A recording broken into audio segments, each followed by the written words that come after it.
Please check the doors around you. Proceed outside to the main lobby and go down the stairs and head out toward the building. Restrooms, incidentally, are on the I Street placement on the lobby, and I think those would be the easiest to go. So welcome again. For those that are on the internet, we strongly encourage you to send your questions for the Q&A at first opportunity. The address is sierram@calepa.ca.gov. And that should be on the bottom of your monitor. So again, we encourage that you send those emails at your first opportunity so that we can have sufficient time to get them on the air. So, Nargis? Thank you.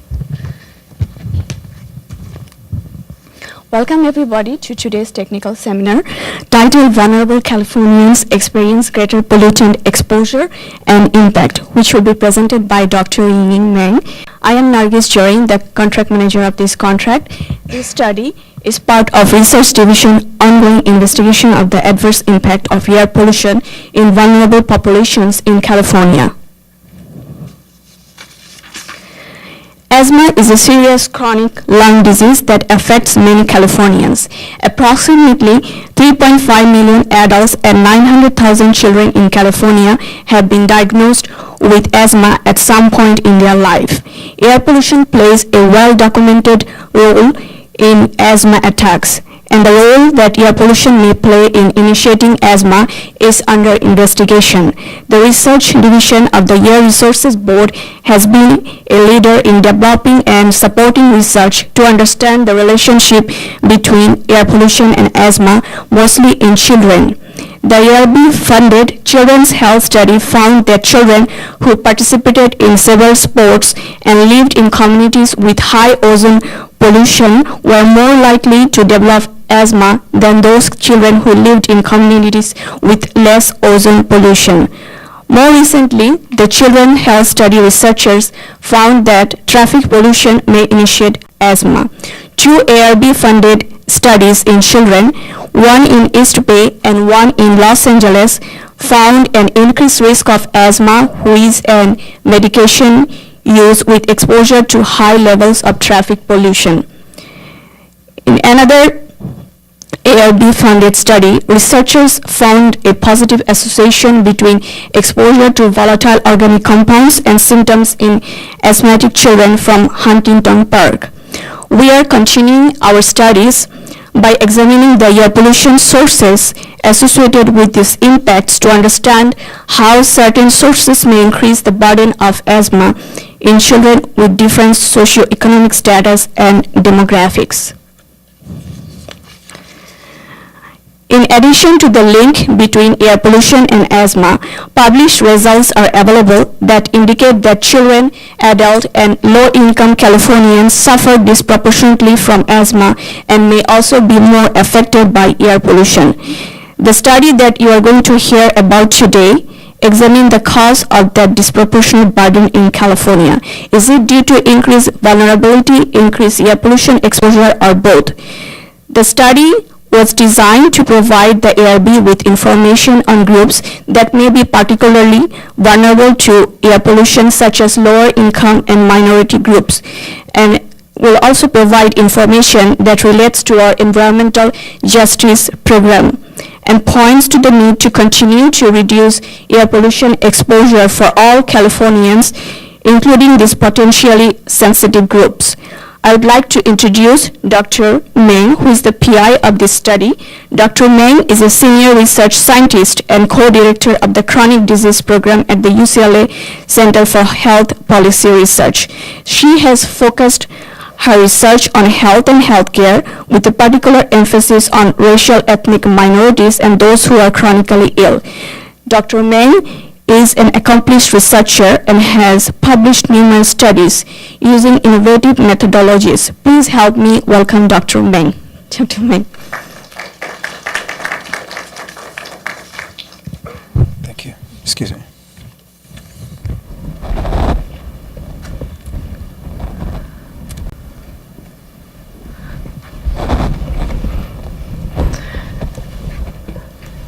Thanks, Nagis, for a nice introduction. And I'm from UCLA Center for Health Policy Research, and this center was founded by late Dr. Richard Brown in 1994, and we do lots of research on all aspects of health-related issue, including the health insurance, health access, and the chronic conditions, as well as the disparity issues.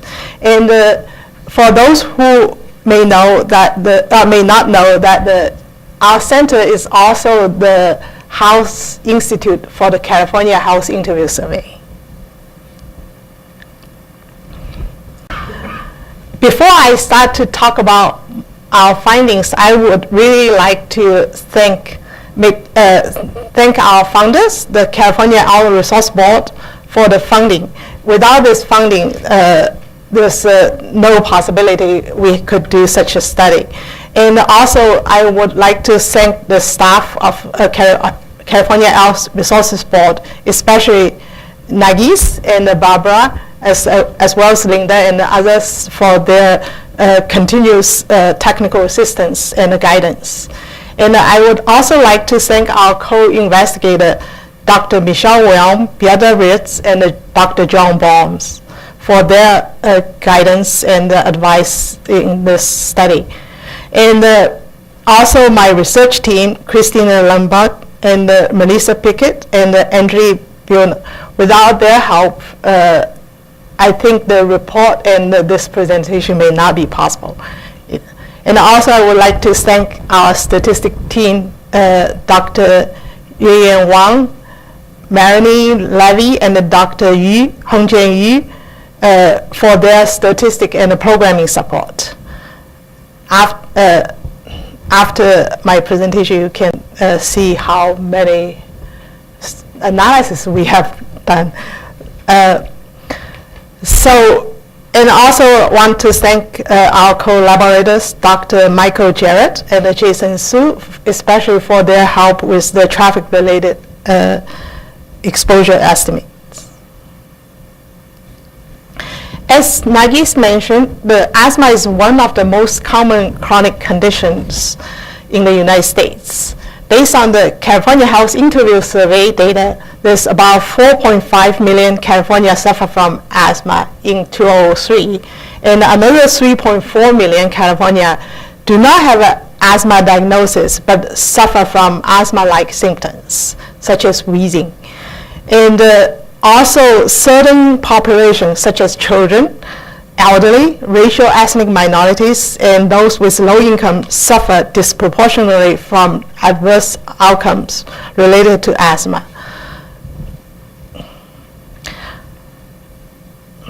And also, numerous studies has showed that the air pollution exposure are related to reduced lung function, respiratory inflammation, lung congestion, asthma attacks, emergency department visit, hospitalization related to asthma, as well as the medication use and the absence from schools. And some population are suffer more from the asthma adverse outcome, and they, due to the high exposure or increased susceptibility. However, the study in this regard are limited.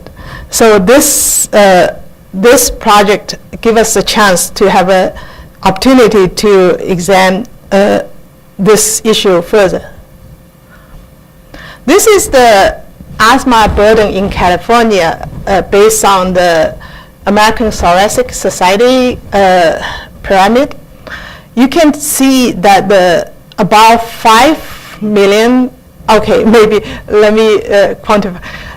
I mentioned the difference before. I mentioned 4.4 million people have asthma, but this is based on the most recent data, just 2009 data.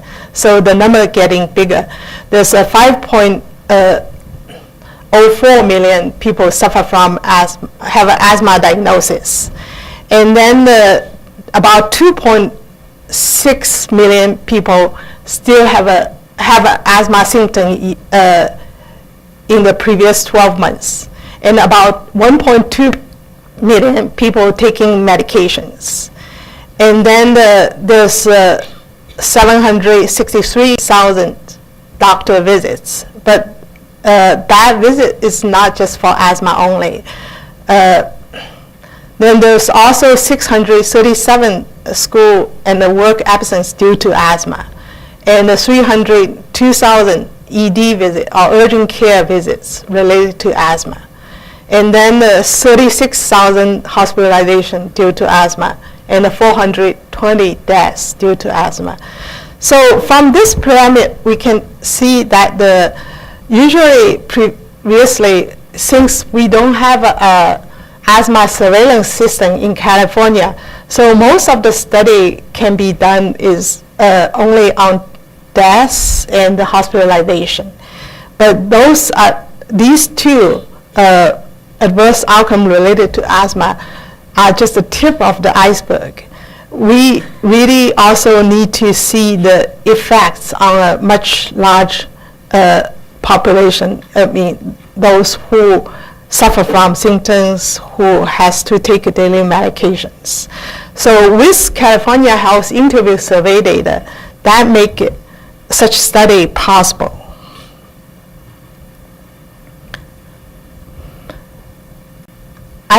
I think many of you know California Health Interview Survey data already, but be brief. California Health Interview Survey is a two-stage geographic stratified random digital telephone survey conducted every 2 years since 2001. And the interviews were conducted in 5 different languages: in English, Spanish, Chinese, Korean, and Vietnamese. So that really captured the diversity of the California population and allow us to look at the racial ethnic disparity in health and other related issues. And the California Health Interview Survey is also one of the largest state-level survey. And the sample size is even bigger than the National Health Interview Survey. So it collects data about 55,000 non-institutionalized Californians in each survey, which means that if someone were hospitalized or living dorm or in nursing home, they are not in the sample. Otherwise, they will be, or in prison as well. And so just ask many standardized health questions from like a question from the National Health Interview Survey. So make it data comparable with the national data. And another unique thing about CHIS is that it collects the geocodable residential address information of the respondents. So that really allows us to look into their living environment. For instance, this study, we tried to look at air pollution near their residence. And some other researchers look at the food environment impact, and also the park near homes. And also, since CHIS 2003, we also ask respondents about the duration of their residence in the same address. So that gives us some leeway to see like in this case, like how long the air pollution exposure they had.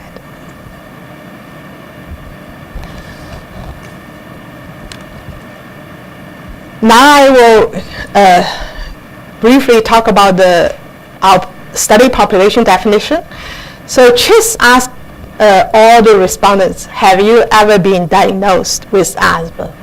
And so for those say yes, we say they have a lifetime asthma. It doesn't mean they really have it really means just that they have ever been diagnosed with asthma, not mean that their whole life have asthma. Because someone grown out of asthma may still be included in this sample. And then when respondents say yes, I have ever been diagnosed asthma, and we further ask, do you still have asthma? And have you had an asthma attack in the previous 12 months? If they say yes to either of that question, we will define them as they have a current asthma. So the difference between lifetime asthma and the current asthma is that one is ever diagnosed, one is more likely they still have asthma. And then for those say no, I don't have never been diagnosed with asthma, CHIS 203 ask whether they have wheezing or whistling sound in their chest in the previous 12 months. So we define this population as asthma-like symptoms. So this is the sample size for our study. We have 5,620 adults with lifetime asthma, and since we want to make sure the exposure are reasonable, our assigned exposure are reasonable, so we limited those respondents who live in the same neighborhood for more than 9 months. So that decreased our sample a little bit. And then for the traffic measure, we need to have, because, let me back up a little bit. For those who, we ask their address information, but some of them may not want to give away their address. So we ask them their zip code information. And so some of our, we have a geocodable address, about 4,600 adults. And then for those with current asthma, we have about 3,587 respondents. And then with those, among them, about 3,000 has the geocodable address. And then another cohort is the asthma those without asthma diagnosis, but with asthma-like symptom. We have about 4,400 respondents. And then when we go further down, among those with the geocodable address is the 3,629. For children, we have about 1,900 children has lifetime asthma, and 1,200 have a current asthma, and another 1,100 has asthma-like symptoms.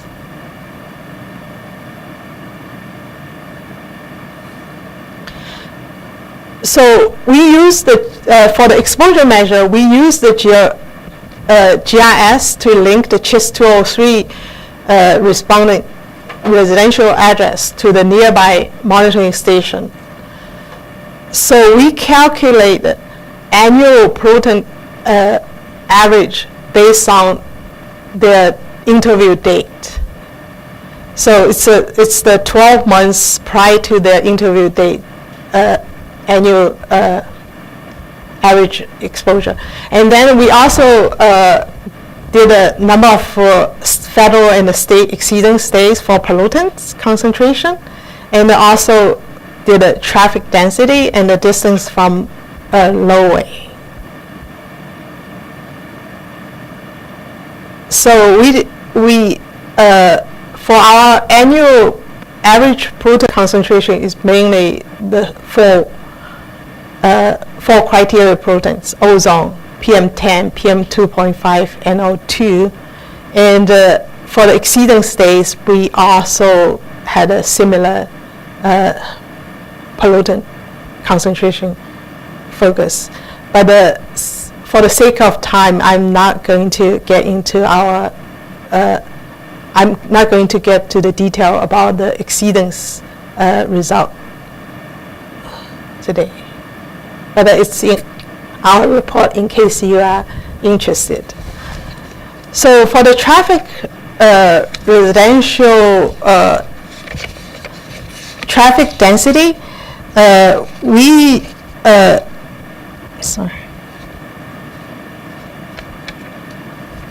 we collaborated with Dr. Michael Jarrett and Jason Su at the UC Berkeley to use the Teller Atlas dynamic map data to derive the statewide traffic count map to estimate the residential traffic density.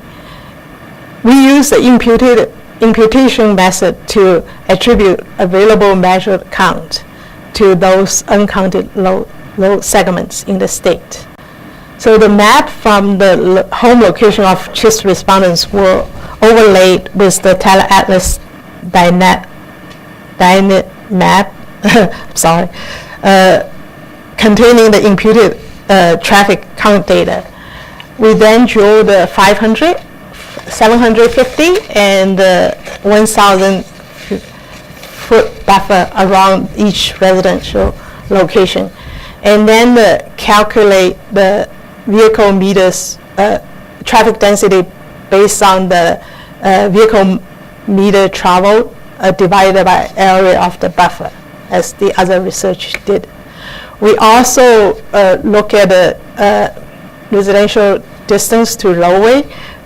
We use the Teller Atlas dynamic 2000 roadway map, and we mainly look at the distance from interstate highway, state highway, and major roadways. Because we actually also had a measure for the minor roadways, but since everybody's home has minor roadway in front of their house, so we decided not to look at that measure. So the for house outcome measure, like I say, among the lifetime people with lifetime asthma, we mainly look at whether they had asthma attacks. And for those with current asthma, we look at the ED visit related, emergency department visit related to asthma, and the daily medication use related for asthma, and also 2 or more work or school absence due to asthma, as well as the daily weekly symptom. And then for the people who reported they have a wheeze, asthma-like symptom, we further look at among them, who has, whether there's 2 or more wheeze attacks in the previous 12 years, and whether they sought medication for this wheezing issue, and whether they missed 2 or more school or work days due to this wheezing issue.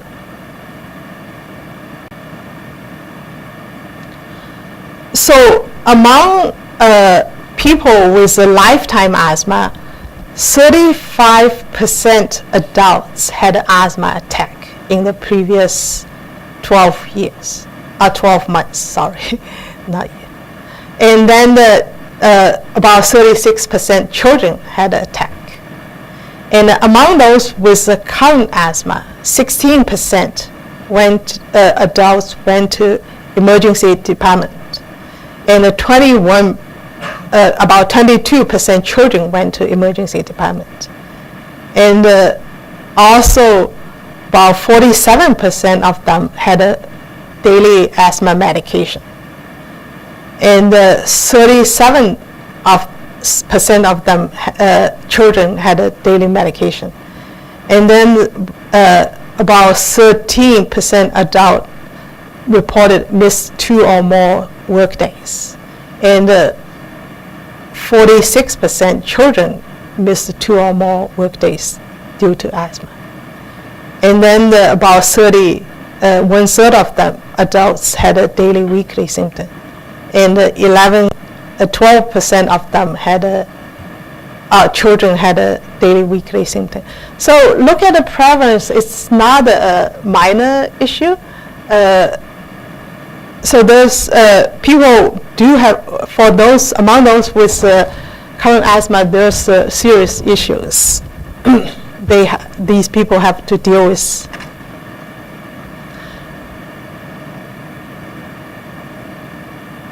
And then when we look at the disparity in health outcomes related to asthma, for those below 200% federal poverty level, they are more likely to have an asthma attack among both children and adults. So 200% federal poverty level is in 2003 is about 37,000 for a family of 4. So that's pretty low for California. And then our 400% it's just doubled. So it's about 74,000-ish. So it's not real high income. It's just relative speaking, they have a high income. We decided to have this cutoff not using because mainly considering the California situation, because cost of living in California is pretty high. So 100% poverty level is way too low for people even to survive. And then the 400% poverty cutoff is, we think the new healthcare reform, the subsidy will just stop. That's the max they look at. It's about, I think in our study population, it's about 60% of respondents is in that category. And then again, those live below 200% poverty more likely have ED visits, and they also more likely to have taking daily medication. And among children, they also more likely to miss 2 more school days. And among adults, they are also more likely to have a daily, weekly symptom. And among the racial ethnic group, Latino less likely to have an asthma attack. But Latino are more likely to have ED visits, and also African American more likely, African American children more likely to have ED visits. African American children, adults also more likely to take daily medications. And Latino, Asian Pacific Island, and also African American adults more likely to miss 2 or more work days compared with white. And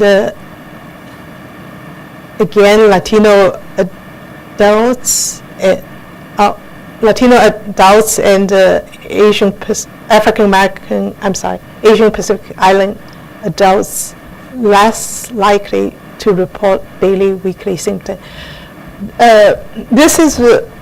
This finding are consistent with what we found in CHIS 201, but in terms of why, it's still, I still don't really have an answer. It may be, I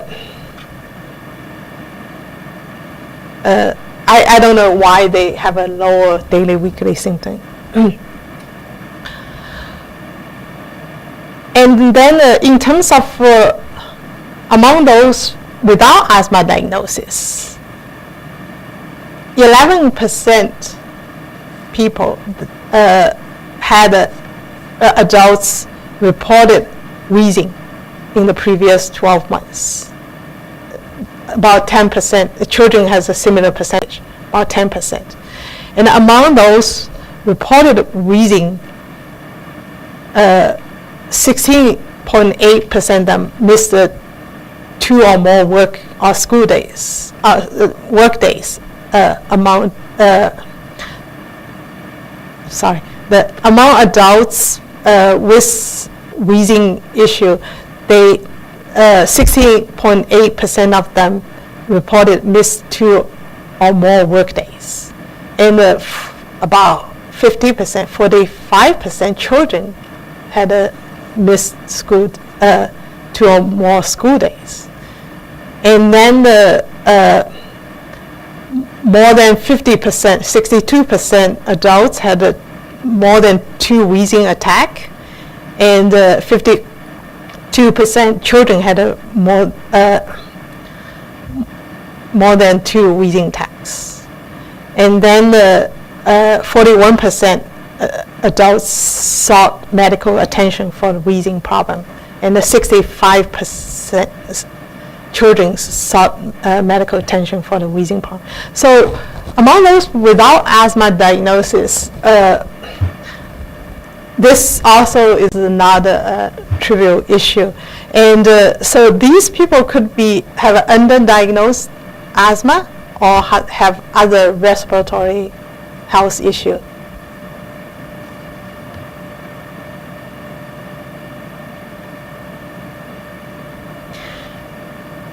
And in terms of dispelling asthma-like symptoms, among adults, low-income population more likely to report wheezing problem, and Latino and Asian less likely to report wheezing problem, but American Indian, Alaska Native more likely to have a report wheezing problem, and then also Latino more likely to miss 2 or more work days, and Latino Asian Pacific Island children less likely to miss 2 or more work days, and then Latino also less likely to adults less likely to report have 2 or more wheezing attacks, and then among children, Asian Pacific Island more likely to have more than 2 wheezing attack, and then also for the sought medical help for this wheezing problem, Latino and African American adults more likely to do so.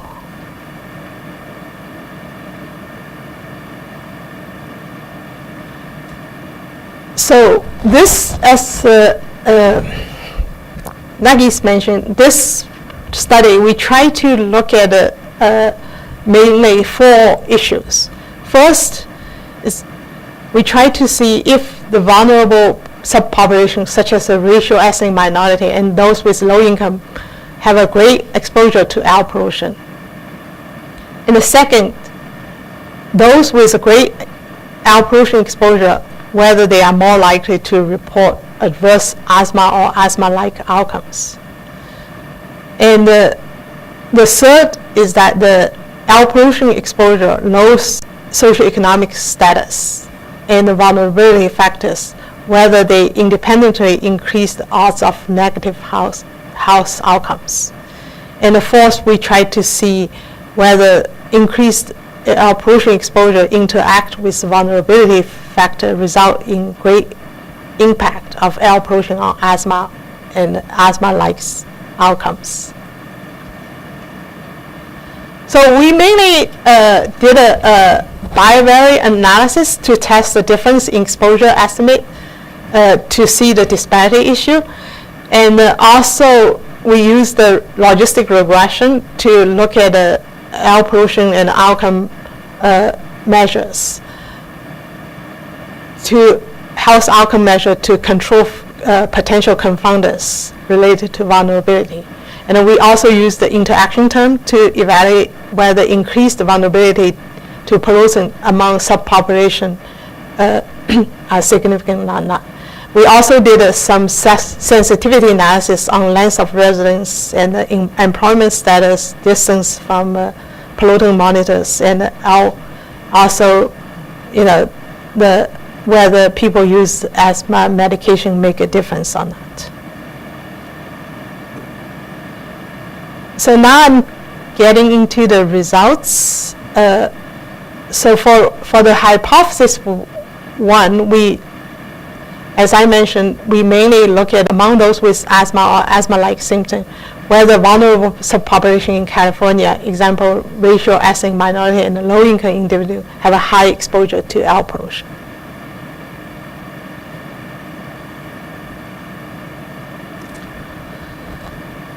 So this is the NO2, annual NO2 concentration by poverty.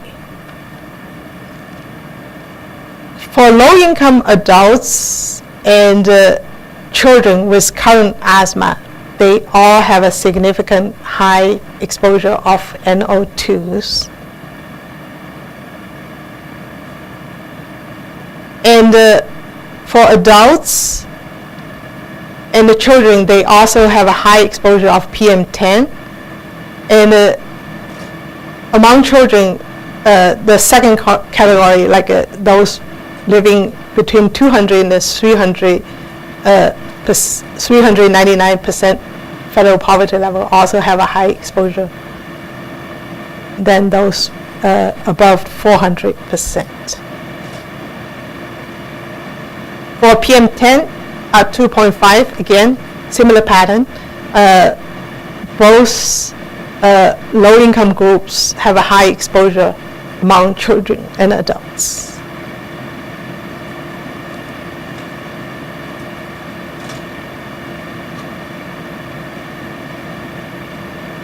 And for NO2s, among those without asthma diagnosis, the patterns are similar.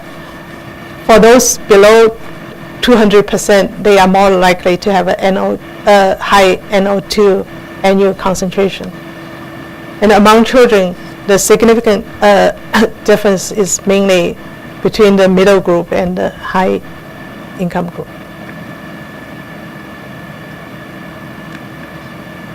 And for PM10, the difference are not detectable among children, but among adults, for both low-income group are more likely to have a PM10 concentration. And also for the PM 2.5, again, among adults, both group, low-income group, have a high concentration of PM10. And among children, only those below 200% poverty had a high concentration. Even the bar look like they do have a significant difference, but statistically they are not significant different. It could be due to the sample size. And then disparity in pollutant concentration by race, ethnicity, also show that the Latino and the Asian Pacific Island adults more likely have a high annual average NO2 concentrations. And among children, again, Latino and Asian Pacific Island, as well as African American children, more likely have a high NO2 concentration exposure.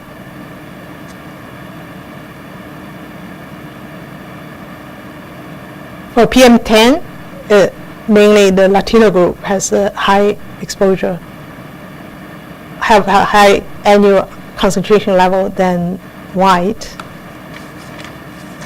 And then for PM 2.5, it's mainly the Latino group and African American adults more likely to have a high annual concentration than white.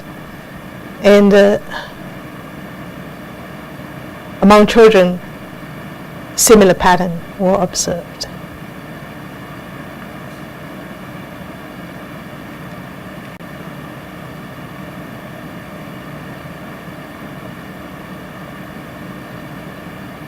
And for the ozone, actually the picture is opposite. White has a high annual concentration level, and in both adults and in both adults and the children group. Is that observed in your other studies? Similar pattern was observed? Actually, we did some literature search, and we do find a few studies show that the high-income population usually have a lower or have a high ozone exposure. And among those without asthma diagnosis, but with asthma-like symptoms, annual NO2 concentration had a similar patterns for among racial ethnic group. So Latino and Asian Pacific Island and African American have all high exposure than white. And among children, Latino and African American has a high annual average NO2 level.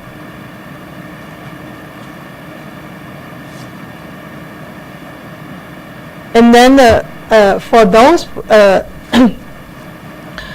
the PM10, again, Latino and African American adults have a high concentration, annual average PM2 concentration levels. And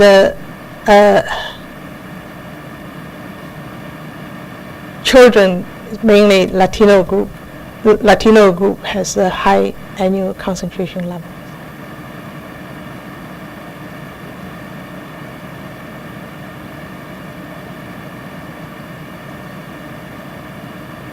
And for the PM 2.5, again, similar pattern were observed. Latino and African American adults had a high annual average PM2 concentration level, 2.5 concentration level, and Latino children had a high PM 2.5 concentration level. And for ozone, again, it's the opposite direction, like white. It seems to be African American has a lower exposure, annual average ozone concentration levels.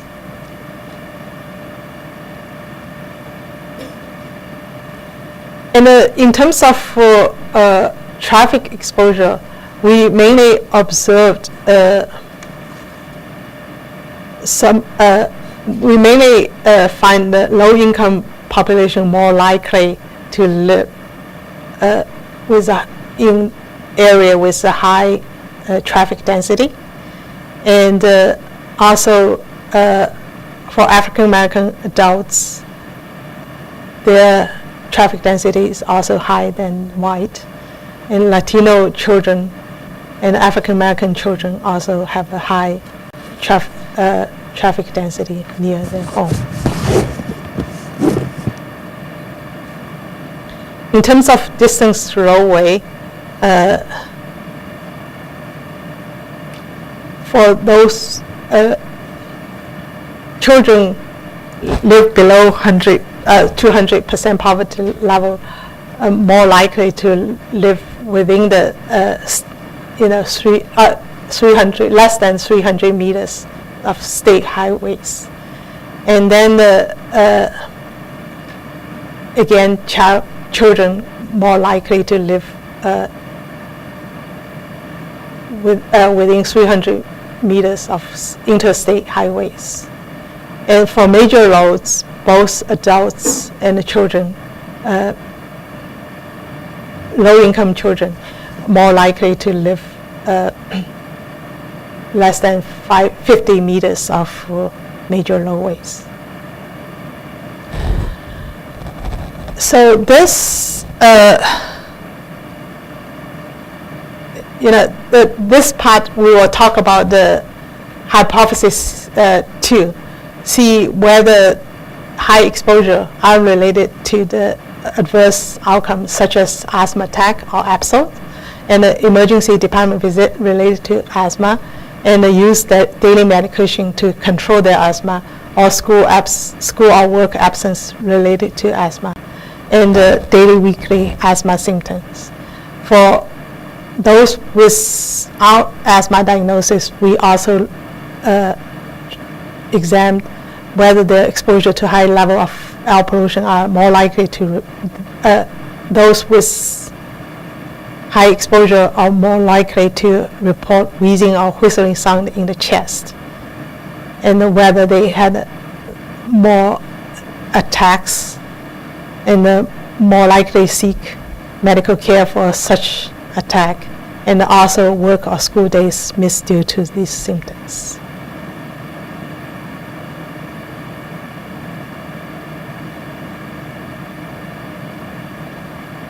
So when they have, when the respondents, adult respondents, exposed to 10 ppb increase in ozone, they are 20% more likely to have an asthma attack.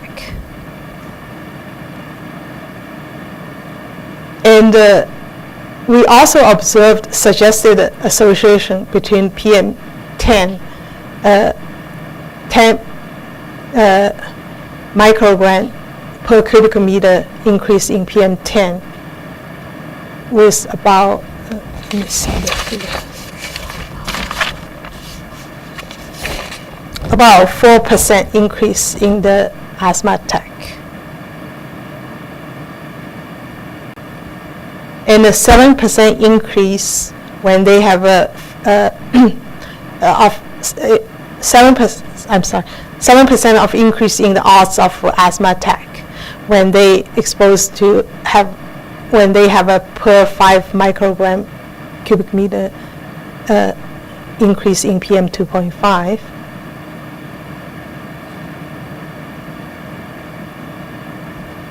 And then for the ED visits,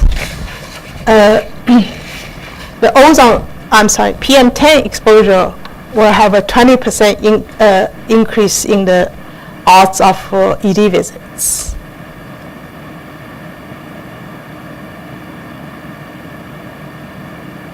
And the 19% suggested increase in the ED visits when they have they face 10 ppb increase in ozone. 22% increase in the odds of having ED visits when they have a 5 microgram per cubic meter increase in PM 2.5, and the 18% increase in the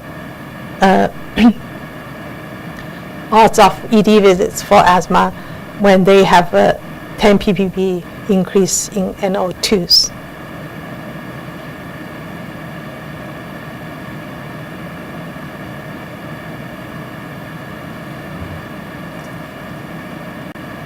And for the medication use, if they have an ozone exposure, they will have a 22% increase in the odds of having daily medication.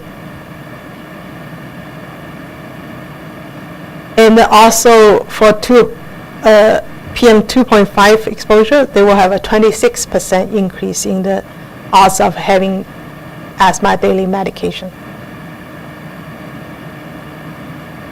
And a 12% increase in the, a suggested increase in the taking daily medication when they have a 10 microgram cubic meter increase in PM10.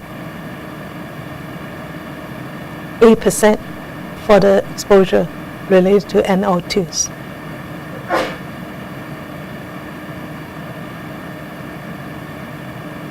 Among those adults with current asthma, when they have a PM10 exposure, they will likely to have, let me see, 28% increase in the odds of missing 2 or more work days.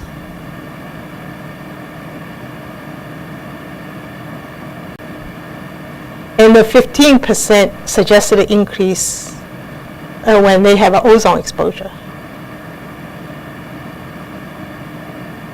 And 23 suggested increase in the odds of missing 2 or more work days when they have a PM 2.5 exposure. And the 24% odds of missing also it's suggested missing 2 or more work days when they have NO2 exposures.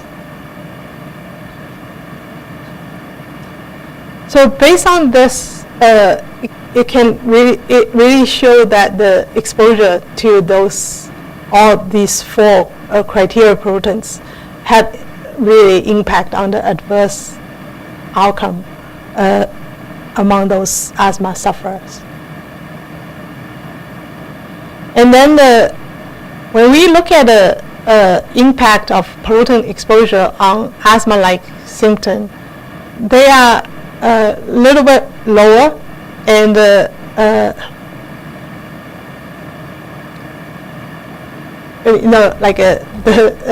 magnitude. I'm sorry. I mean, the magnitude is smaller. Like it's for the wheezing attack, it's about 9% when they have an ozone PM10, PM2.5 exposure, and then the more than 2 wheezing attack has also around a 10-11% increase among adults when they exposed to ozone PM10 and NO2s, and also like a 6-9% increase, suggested increase soughting medical care, and among children, the ozone exposure also likely to increase the wheezing attack, and 39% increase in the 2 or more wheezing attack.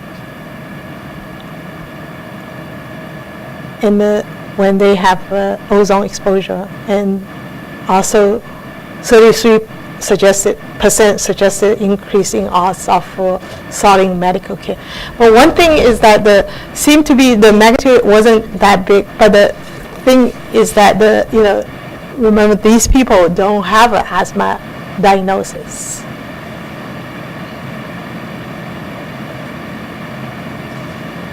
And in this study, we didn't find a lot of traffic-related exposure impact, and so these are some of the summary. Like we do find people in the third quartile of traffic exposure had more likely have an ED visits, and then also more likely to take asthmatic medications, and also for those living interstate highway. Within 300 meters of interstate highway, they are more likely to visit ED and had a daily asthma medication. So for our hypothesis 3, we really, in addition to the look at the pollutant exposure, we also try to look at the other vulnerability factors. We want to see if when we adding the other factor, for instance, like a comorbidity, such as heart disease, whether the pollutant exposure goes away, and also whether these factors insert their own effects independently.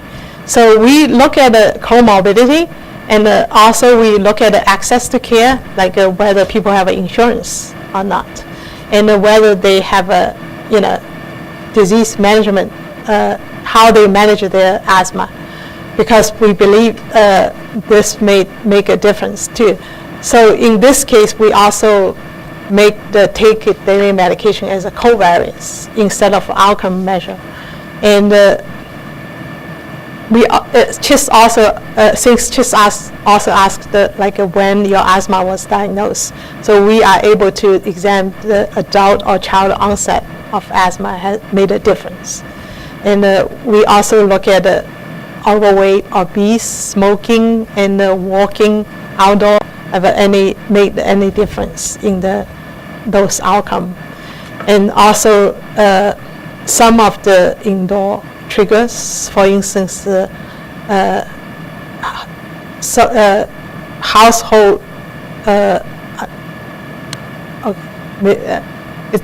whether the smoke is allowed at home. So we call it household smoking. And then also just ask some question related to indoor allergens, such as whether you have seen cockroaches, and do you have dogs and cats in your home.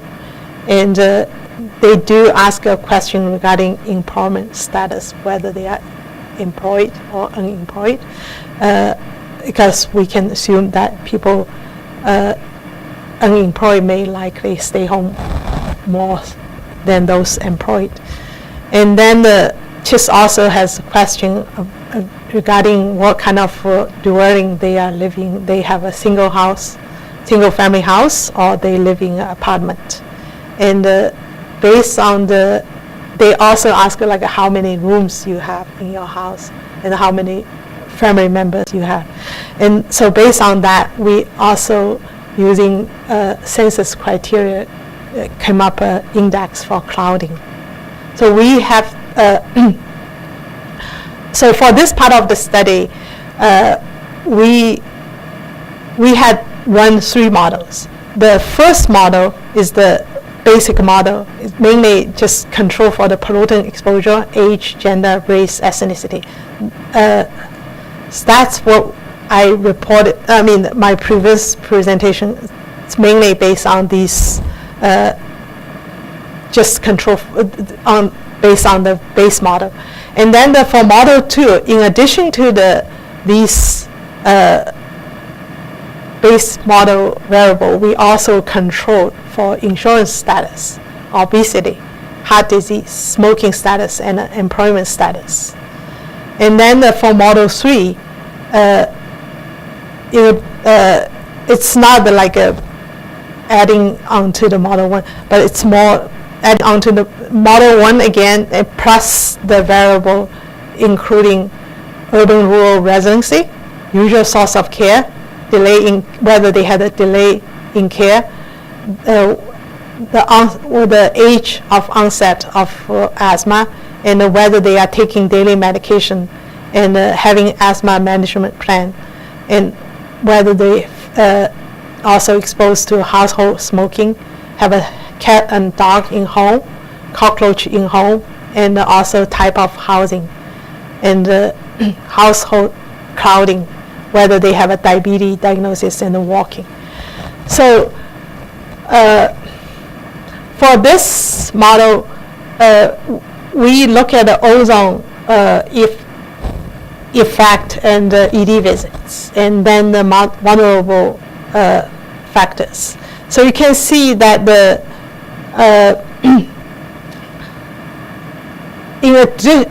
regardless what covariance we added, the pollutant effects were persistent, and the magnitude are similar, except for model 3, it decreased a little bit. And then for age group, also have an effect. Those 35 to 64 are more likely to go to ED than the elderly. It could be because they are employed and they usually don't don't take care of their asthma well, and then when they need it, they just go to emergency room. And also African American more likely to go to ED room, Latino as well. And then those below 200% poverty also has an independent effect on the ED visits. And the female also more likely to visit ED. And those with heart, then in model 2, those with heart disease also more likely to visit ED. And the adult onset, people with adult onset asthma also more likely to visit ED. Those with daily, without taking daily medication and without asthma management plan are less likely to visit ED. So this, it's kind of a counterintuitive finding, but it could be related to the nature of CHIS data because it's a cross-sectional data, and we don't know exactly which one happened first. It could be possible like people after they visit ED, they are more likely to take daily medication and having an asthma management plan. And again, for the PM10 effect also persisted, and for the model 3, it even increased a little bit. And also similar, the age group, the similar pattern was found regarding age group, and also the Latino respondents, and also those with low income more likely visit ED. And again, heart disease, and I think heart disease, adult onset asthma also has an effect on ED visits. And again, the daily medication and the asthma management plan has a negative association.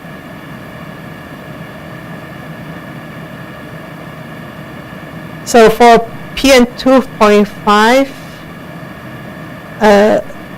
it's also a similar pattern observed. And then we also actually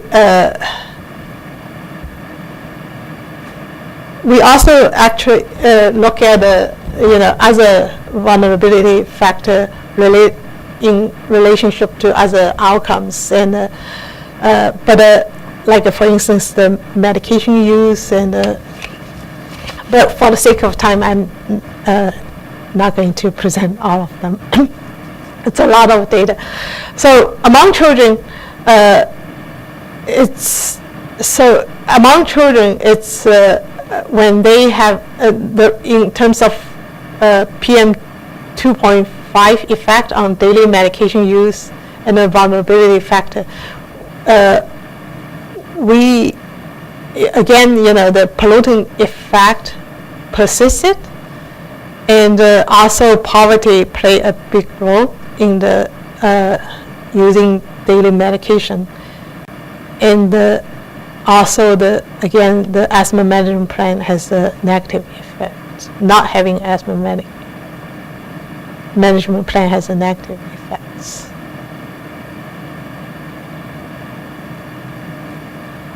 And we also examined the sum of the relationship among those with asthma-like symptoms. So for those when they in terms of relationship with ozone and wheezing attack, again the pollutant effect persisted in all 3 models. And in model 2, seemed to be that the younger adults more likely to have a wheeze attack. And then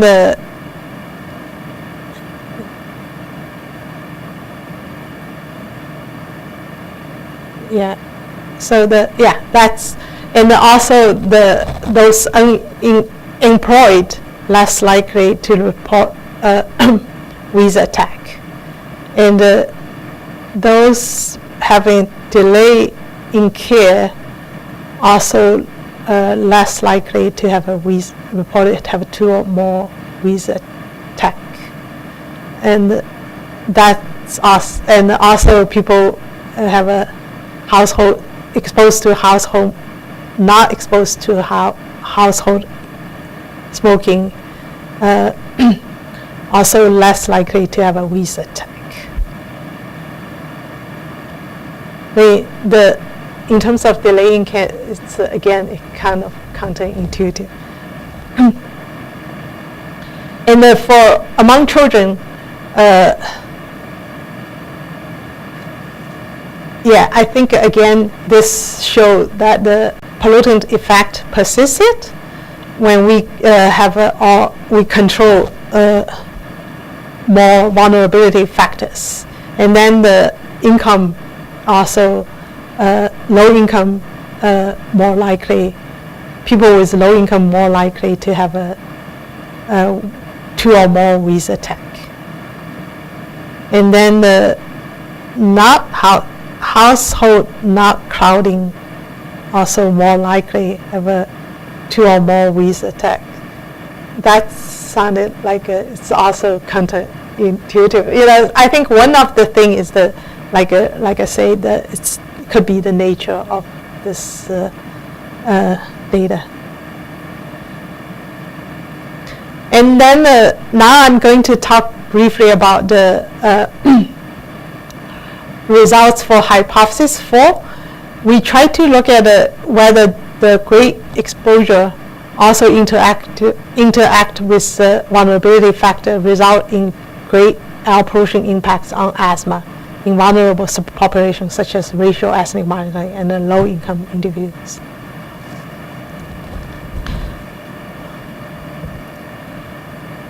So this slides show that for those living less than 200% federal poverty level, they are more likely to have ED visits when they exposed to the same level of increase in NO2s. That's for among children.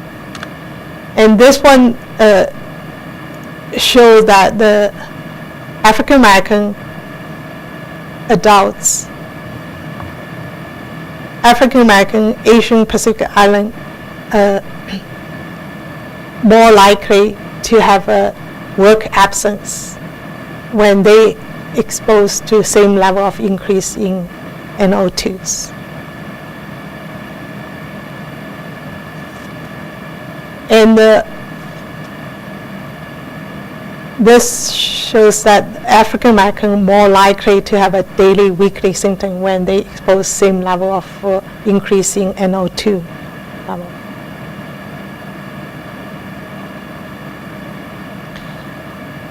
This one shows that the Native American, African American and the Native American more likely to have a daily, weekly asthma symptom when they exposed to same level increase of NO2s.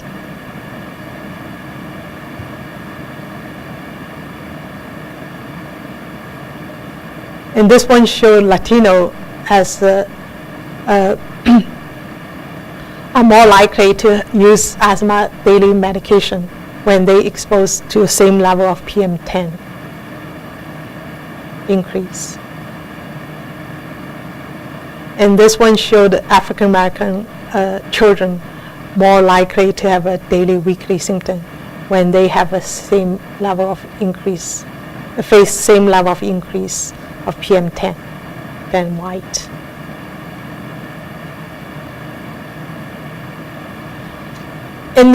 So based on this interaction term, we also did some odds ratio to look at within the group, what's the effect. So maybe put the other way is that this is the stratified analysis. So this shows that among children with current asthma, when they are below 200% poverty, they are twice more likely to have ED visits. And the Asian American adults more likely to have about 3 times more likely to have miss 2 or more work days when they face 10 ppb increase in NO2. And then the African American adults twice more likely to have a daily weekly symptom when they have face 10 ppb increase in NO2s.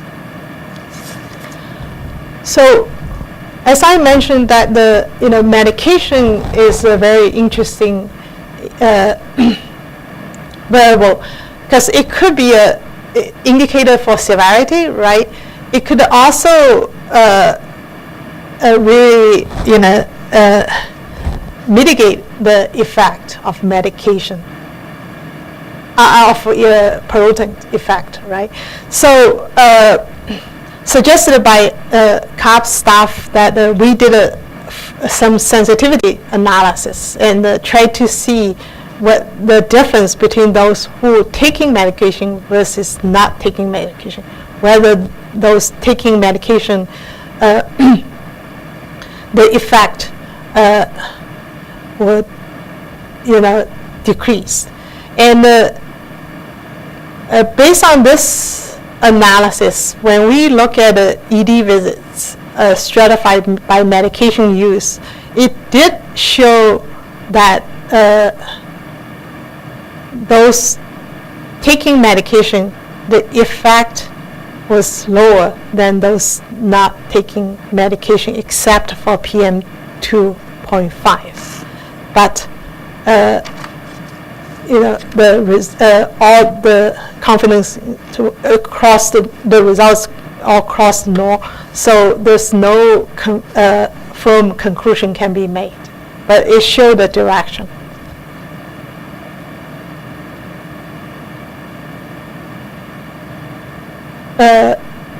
Again, same thing for the work absence. When people do take medication, seem to be the effect will reduce,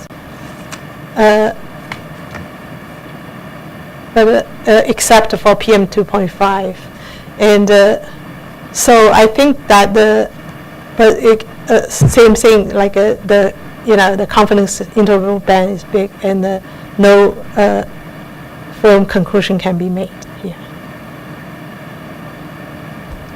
So let me summarize the finding that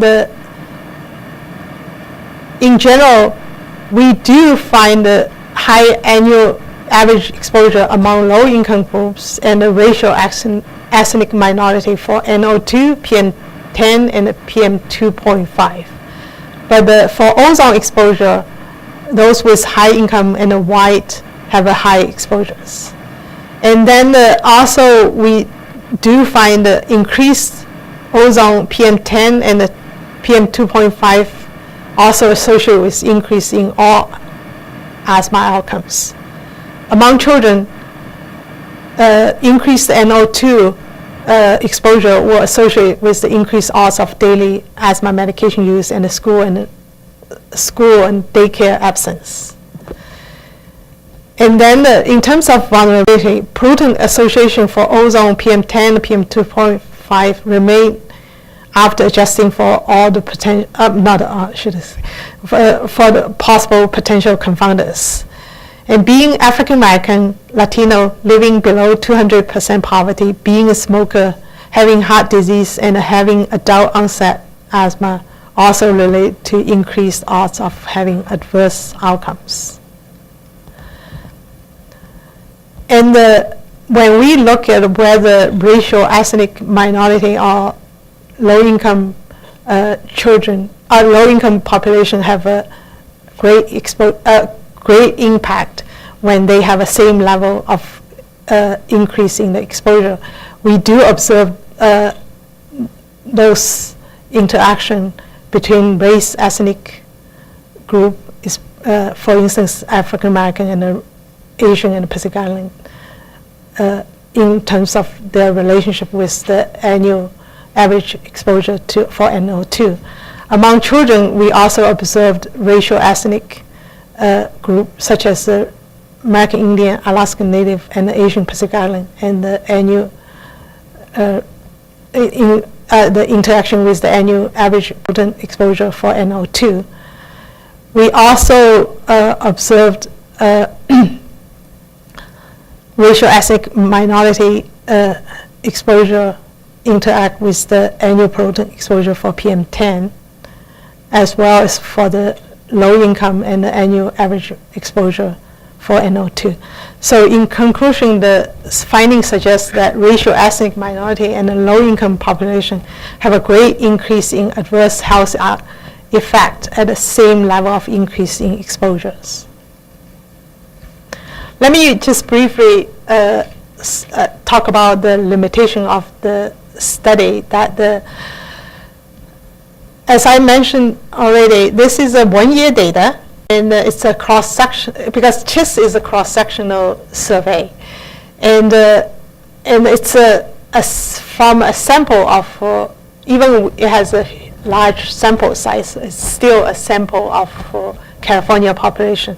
So to some degree, in this case, it represents more the situation of the respondents, not every Californians suffer from asthma.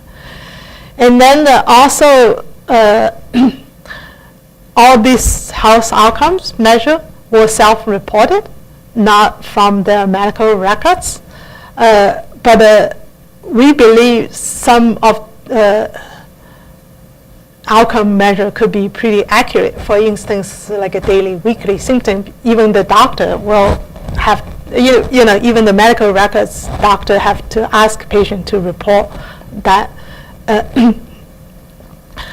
And then, but for certain outcomes, for instance, like how many days you have missed school or work due to asthma, that could be less accurate.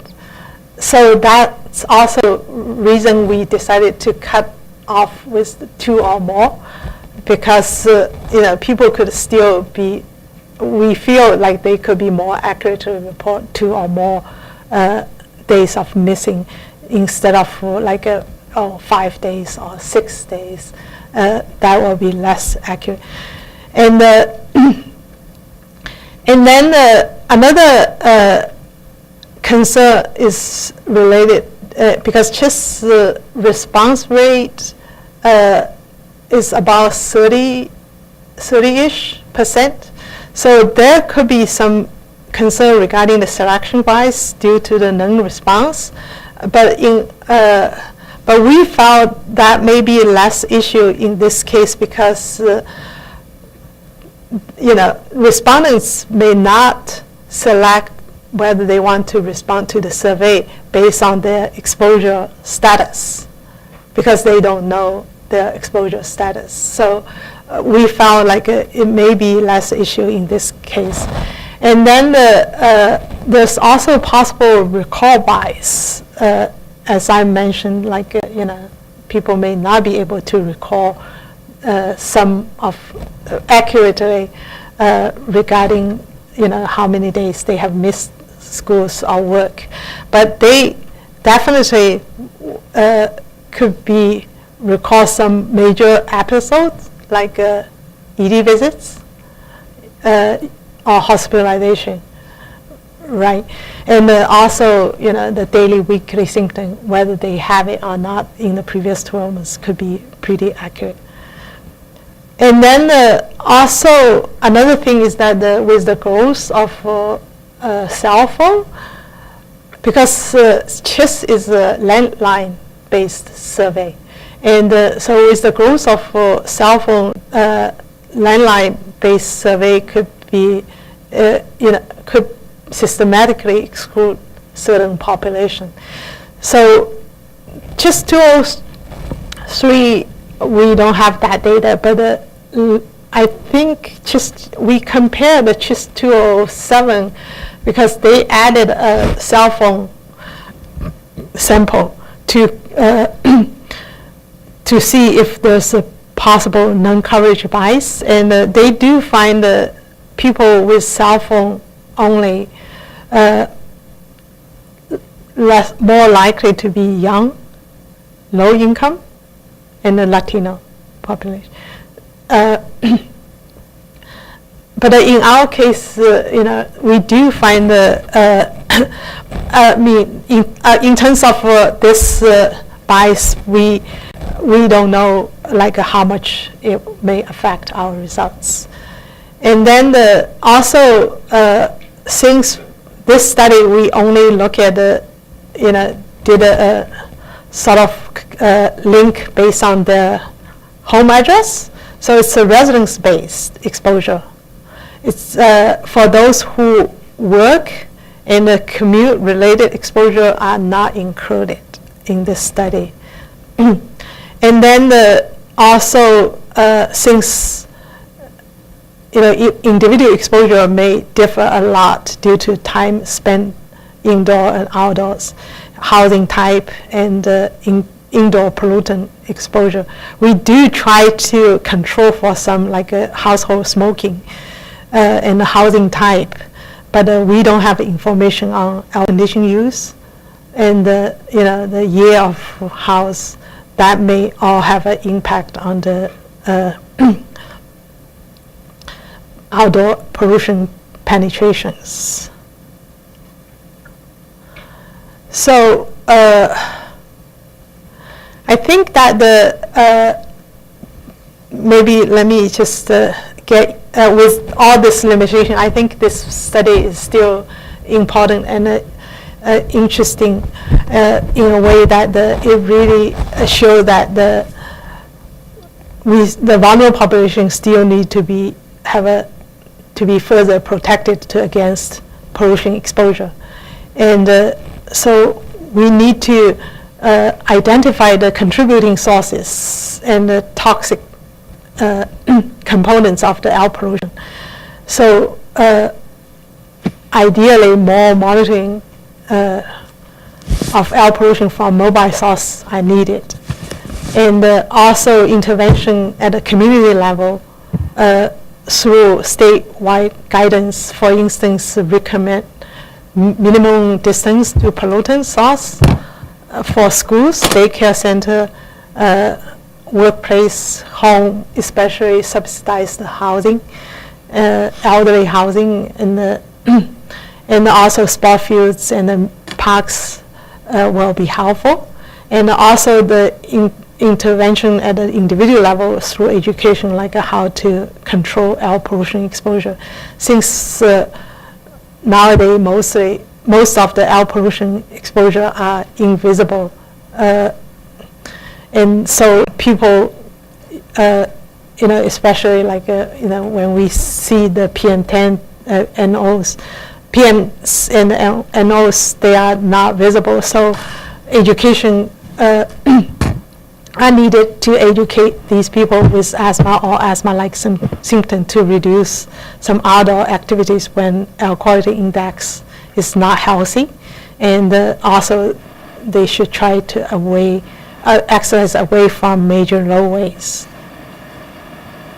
And another recommendation is that we felt like more studies are needed in this area, especially in terms of relationship between socioeconomic status and the race with air pollution and the respiratory health effects.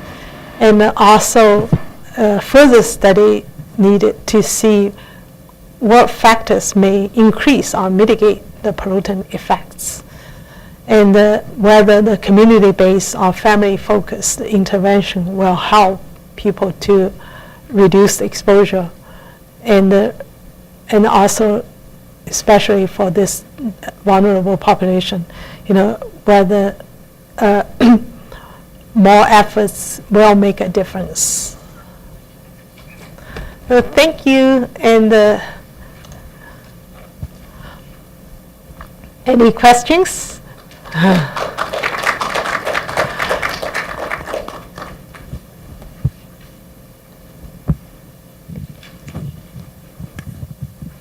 Great, thank you very much, Dr. Ming. I do have a question about one of your recommendations there for, community guidance for busy roadway distances and that. And it kind of relates back, hang on, to one of your traffic slides. We do have a 500-foot guideline here in the state, and I'm just wondering, back on, I think it's slide 43, you looked at dense traffic less than 750 feet. With your data set, do you have the ability to, did you record the actual number of feet? Could you look at a 500-foot cutoff using your data? Yeah. Okay. Yeah, we could.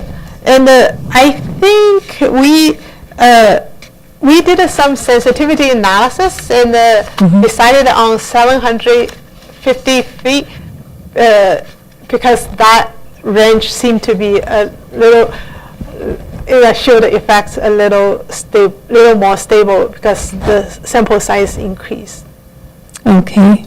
Yeah, just looking at slide 43, I did wonder, so it looks like the odds ratios were quite different for the 50th to 75th percentile. Right. Just so I'm clear, that percentile is the density? That one is the density, traffic density. Okay. And I might have missed this, but then looking at the interstate highway, would you conclude that elevated odds ratio for interstate highway might be due to trucks? Have you thought about Right. what that? Okay, Yeah, so that likely would be due to the truck diesel traffic? related, Okay. exposures. Okay, thank you.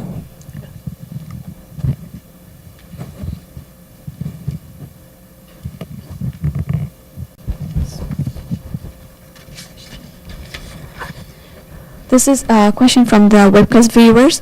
Why did the study use 2003 CHIS data? Are more recent data available? Same question for Teleatlas 2000 roadway data. Are more recent data available? Yes, actually, definitely. When we did a study, I think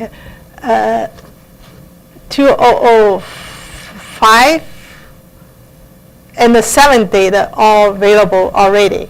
And the reason that we decided to choose 2003 data because just 2003 is the only year they ask people without asthma diagnosis whether they had asthma-related symptoms. Because I thought that population is important to look at.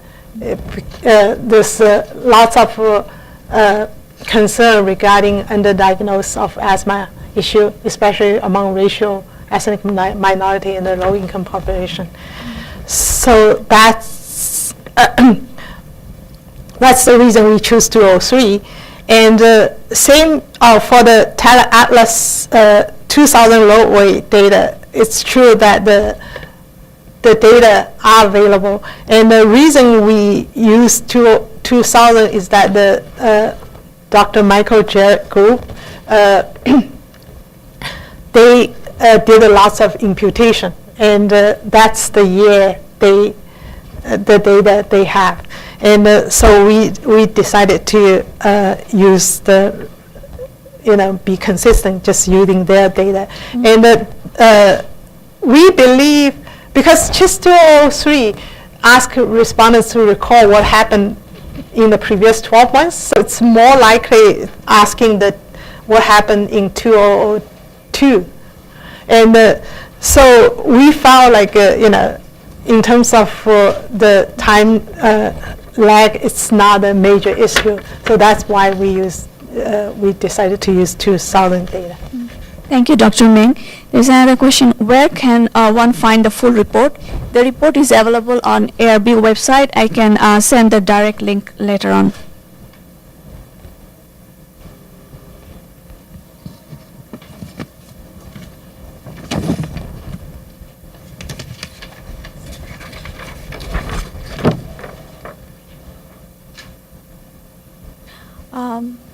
This is another question. If studies like those in South Coast Air Basin, like 2012 AQMP, are showing significant improvements in air quality, or what is causing the increase in asthma diagnosis from 2003 to 2009. Oh, okay. Yeah, actually, okay, maybe put this way, it's not an increase, not necessarily it's an increase in the diagnosis, because people with asthma could move in and out of California, right? So the CHIS data could only show the prevalence of that year.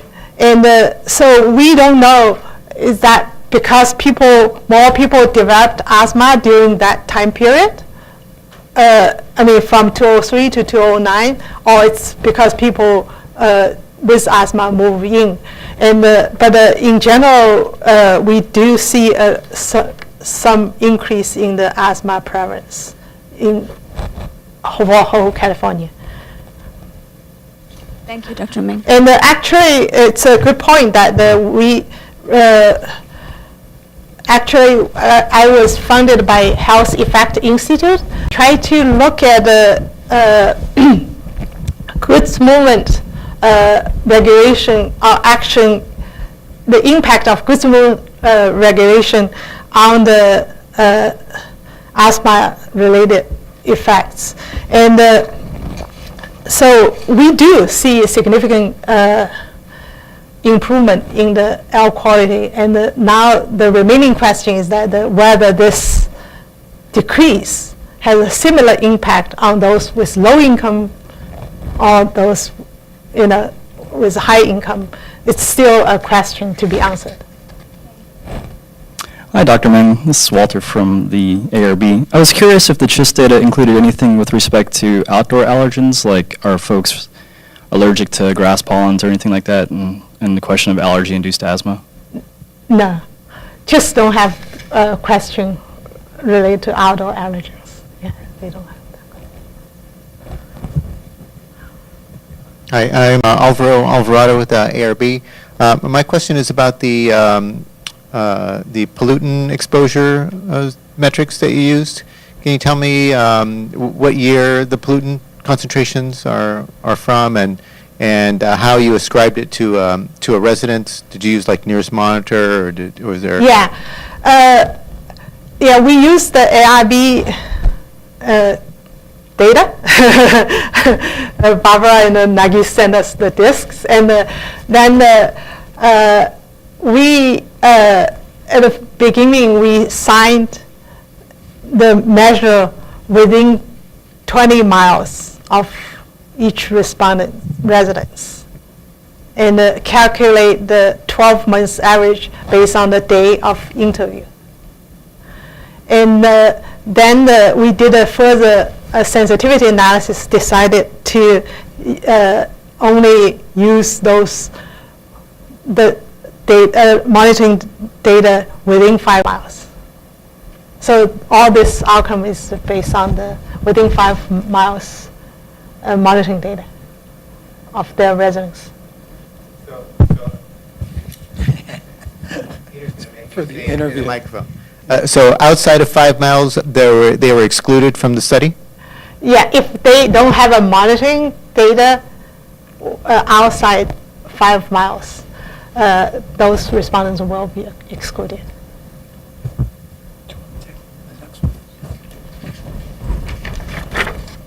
Next question from our webcast. In regards to vulnerable population, is there a way to know if premature birth is a higher tendency in this population, or is it a normal distribution as would be seen in the rest of the population? She's thinking that maybe lung function development at birth may be creating a vulnerable population in higher rates in low-income population. Yeah, it's a good question. Actually, based on CHIS, I could check, but my vague memory about the data, I don't think they ask premature birth question, low birth weight question.